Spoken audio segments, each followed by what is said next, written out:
Thank you for coming. I'm Yu-ichiro Matsushita from Qemix.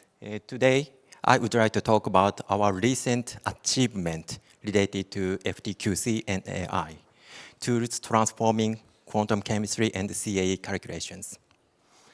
First, let me introduce myself.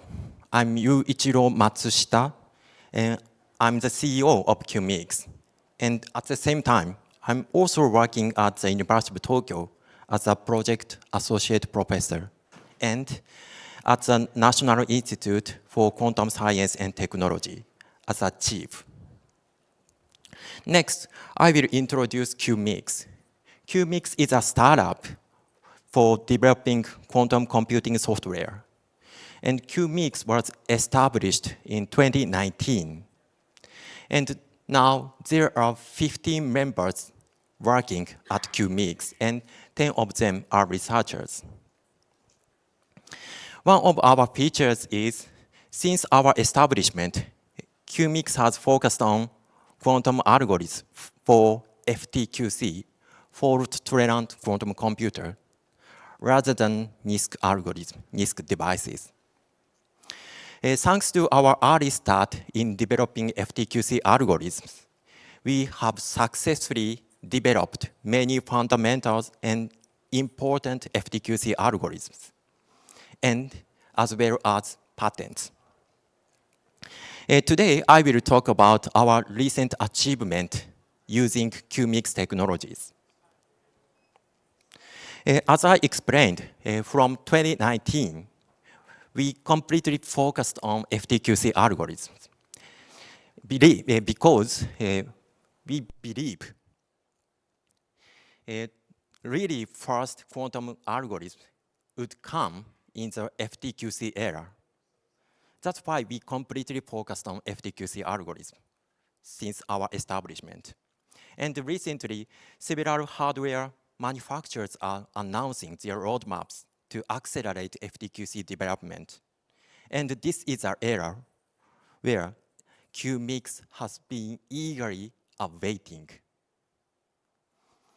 Today, I will explain 4 our recent achievement using Quemix technologies in 2 areas where the quantum computers are expected to be useful: simulation and machine learning. So from now, let me move on to the first topic. The first topic is about quantum chemistry calculation at nano level, at atomic level. So if you are interested in, and if you are from a chemical company, please pay attention to this part. In the first topic, Quemix has successfully executed one of our FTQC algorithms, the probabilistic imaginary time evolution method, PITE, to perform material simulation on actual quantum computer hardware. This work was conducted in collaboration with Asahi Kasei Corporation. And in this study, we used a trapped ion quantum computer from Quantinuum. You might think the current quantum computers are not yet FTQC, so Quemix FTQC algorithms won't work on an actual quantum computer at present. Your concern is correct, right? That's why in this study, in this work, we addressed this issue. In this work, we used this technique, quantum error detection algorithm. This quantum error detection algorithm makes the current quantum computer act like FTQC. In this work, we used Quantinuum machine. Quantinuum machine is of high quality, very high quality. However, it's not FTQC yet. So as shown in this schematic, some errors occur during the calculation. However, by using this quantum error detection algorithm, tells us if an error occurs or not during the calculation. And if you detect some errors during the calculation, we discard the result. And by analyzing only the data without errors, we can achieve smooth FTQC machine with existing quantum hardware like this. And we combined this quantum error detection algorithm with our PITE algorithm, FTQC algorithm, PITE, and we performed it on an actual quantum computer. The calculation target was spin defects in aluminum nitride crystals. The system cannot be accurately calculated within the conventional material simulation techniques, mainly based on the dense function theory, DFT. The system requires high precision calculation beyond the dense function theory, DFT. That's why we applied our computers, our quantum computics to the system and to perform material simulation for ground state and excited states of the system, as shown here.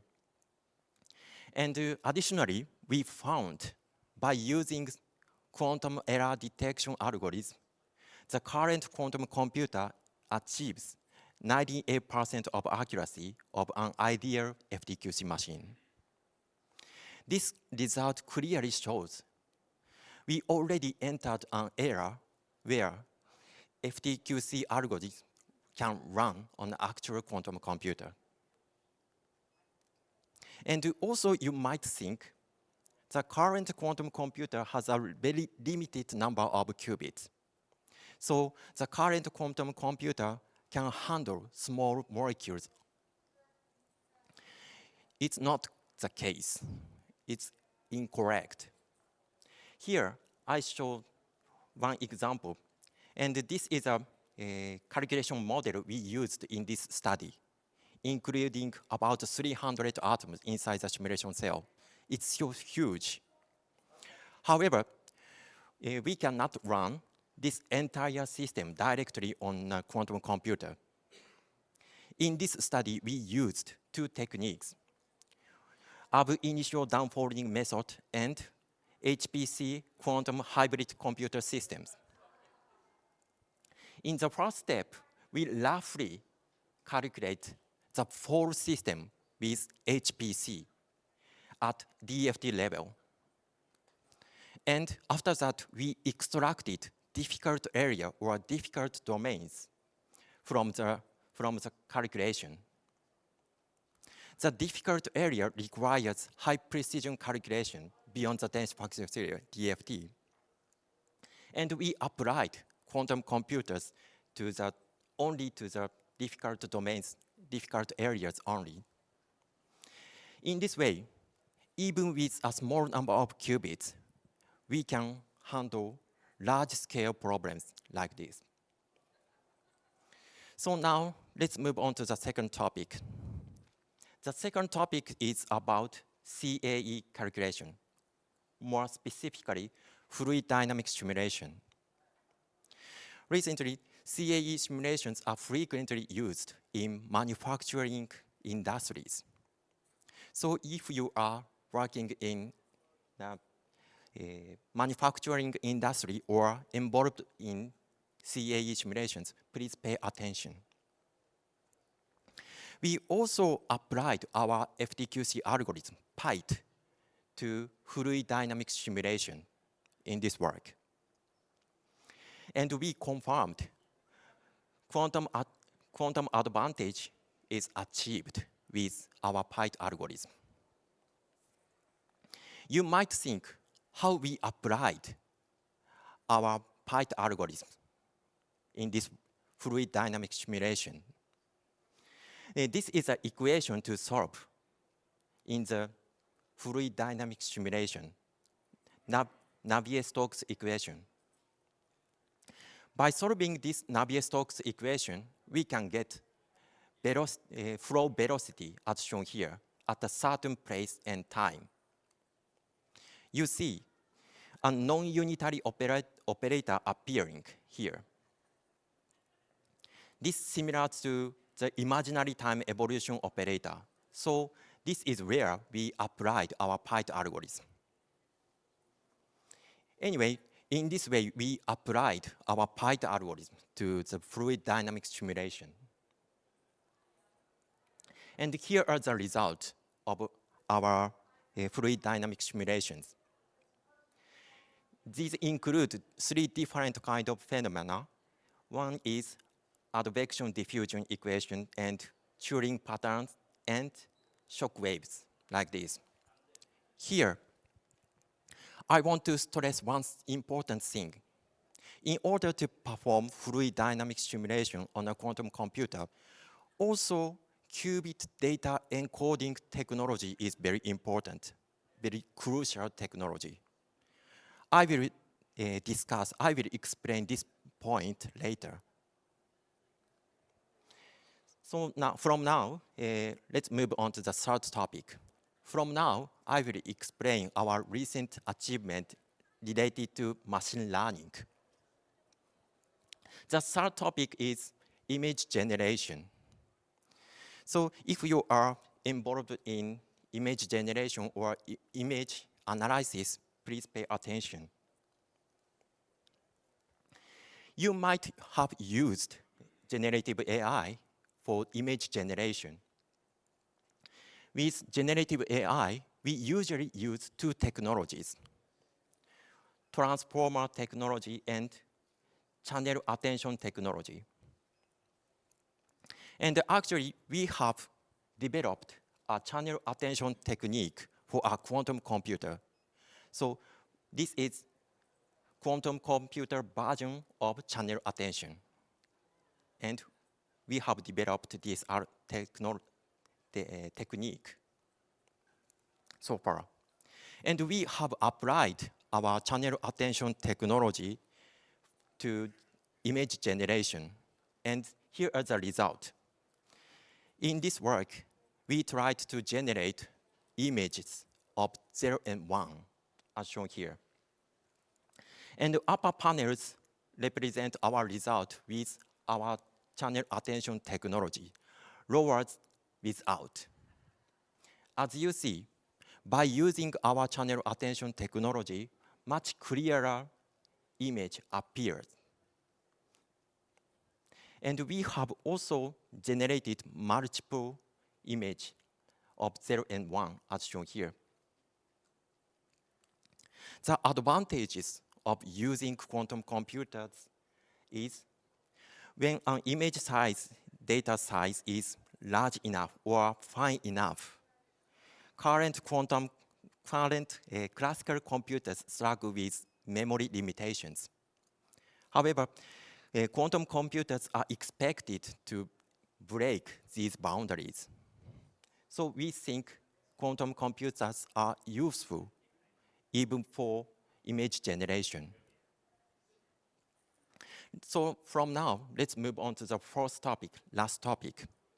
The last topic is quantum data encoding by generative AI. As you know, quantum qubit encoding technique is a crucial part in most of simulation on an actual quantum computer. Before explanation of our quantum computing, let me start from generative AI. As you know, generative AI offers some useful functions like translator. So sometimes generative AI behaves like interpreter between people. And recently, generative AI can provide some program code as shown here. This can be seen, generative AI behaves as an interpreter from human language to machine language or program code, like this. The motivation of this study is to clarify this point. Can generative AI help in quantum circuit generation or not? Or can generative AI help in translation between quantum computer language and human language or not? We want to clarify this point because currently and unfortunately, quantum circuits are often designed only by theoretical physicists. So this limits the number of users of quantum computers so much. So we want to overcome this situation and this barrier by using generative AI. And that's why we started this study. The first task we chose for generative AI is qubit data encoding. First, we prepared thousand upon thousand of pairs of data to be encoded and the corresponding quantum circuit. And we trained our AI with them. And in the next step, we asked our AI to generate a quantum circuit corresponding to the untrained data, input data. And our AI provide a quantum circuit as shown here, and we performed this quantum circuit on simulator. Then you see our generative AI successfully provide quantum circuit corresponding to the input data with high accuracy of 0.1% error. And what surprised us even more is shown here. This is a quantum circuit generated by our generative AI. And this circuit is generated by our knowledge or the conventional algorithm. As you see, our AI generated the desired quantum state with shallower quantum circuit, as shown here. After repeating test, we found for 10% of the data, our AI successfully provided shallower quantum circuit than the conventional ones. And we further developing our qubit encoding technology. And recently, we have succeeded in encoding more complex three-dimensional data efficiently, like this. In this study, in this work, we encoding three-dimensional wave function data on qubit. And successfully, we reduced number of gate operation from 2 power 22 to 2,000, as shown here. This is a real data encoded on qubits on a simulation level, on simulator. And in this study, in this work, we used our qubit encoding technique to quantum chemistry calculation, but our qubit encoding technology can be applicable to various problems handling complex three-dimensional data, such as fluid dynamics or CA simulations. So let me close my talk. Today, I will explain 4 our recent achievements and our technologies. So if you are interested in it, please contact us. This is our email. Thank you for your attention.